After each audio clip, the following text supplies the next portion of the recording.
Transitions, an organizational challenge. Chief executive officers are leaving organizations at an alarming rate, and their average tenure in positions is falling, placing organizations at significant risk for prolonged states of transition. This ambiguity is bad for stock prices, employee engagement, and overall organizational performance. Businesses and organizations in these positions are at enormous risk for poor performance and potential failure. In a recent study by RHR International, over 86% of the new chief executives had no prior experience in the corner office. This personal transition further confounds the organizational transition that's taking place. 72% of the participants in the RHR study indicated that the time frame for new CEOs to prove themselves is less than 2 years. In our 35 years of working with organizations, it is clear to us that organizations with the most success have essential ingredients in place that become even more critical at times of transition. These include clearly defined strategy. Everybody at all levels, including the board, understands where the organization is headed and where they fit into the success. Organizational alignment. All employees pulling in the same direction for the most efficient and effective use of all resources. Senior team committed to strategic direction with ability to execute it, building on a foundation of trust, leaders understanding and using their individual and collective strengths.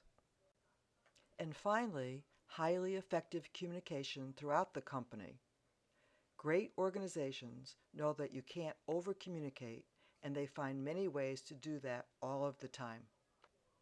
A number of the essential ingredients to success that we see were also identified by the corporate board in January of 2012. In their study with RHR International, they surveyed 246 board of directors regarding their experiences with CEO transitions. They asked respondents how effective their company had been during its most recent experience. Interestingly, 9 out of 10 rated their new CEO as effective in setting the right tone in communications and appearances, and almost as many said their new CEO was effective both in communicating a clear direction early on and aligning with the board on strategy and goals. Similarly, 88% reported that their board and management were effective in making their expectations of the new CEO clear. 86% of their new CEOs were effective at working to build a relationship with the board of directors early on, and nearly as many noted the same in regard to the new CEO's ability to understand and adapt to the company culture, addressing pressing issues quickly, and establishing and implementing the proper business strategy.